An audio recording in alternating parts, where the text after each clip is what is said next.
Today I have a little task where I need to change out the zip of a dress that I broke. You'll be very familiar with the sort of scenario where the zip has come away from the teeth of one side.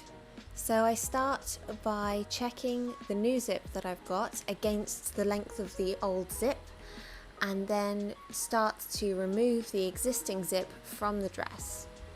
It's been folded over at the top, so I start by trying to remove the stitches that hold the zip at the top there, and then unpicking my way down the body of the zip using a combination of my scissors and my trusty stiletto. For those of you that aren't familiar with what a stiletto is, it is a laying tool, but here I'm using it as a sort of unpicker without a blade. It's got a nice sharp point on the end, which really helps to get in and underneath the thread, but doesn't necessarily cut through each time, and so you're not ending up with loads of short bits of thread. You can remove the thread in one go.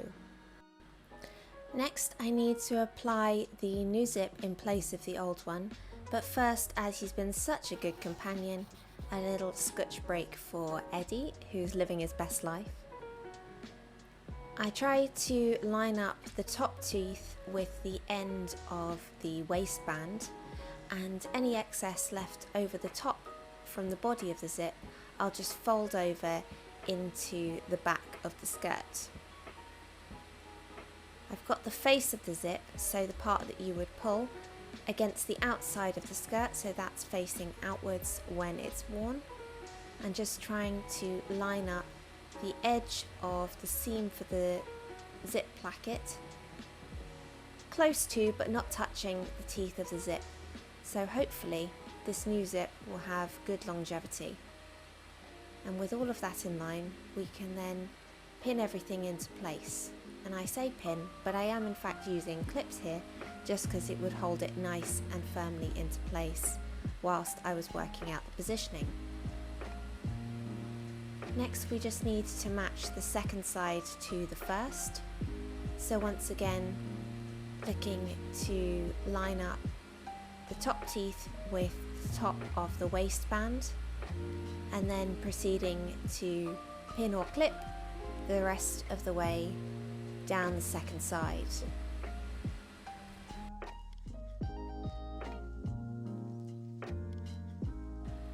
With all of that looking nice, just do a quick test run,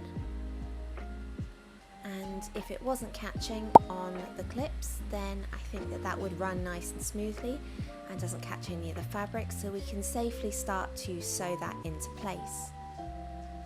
I've opted to use a back stitch, as it's a nice firm stitch to hold this into place, again to serve the longevity of the zip that I'm hoping to achieve with this changeover. And I opted for a black buttonhole thread, again to make sure that it's nice and strong. As much as I have been enjoying changing out this zip, I'd rather not do it again too soon.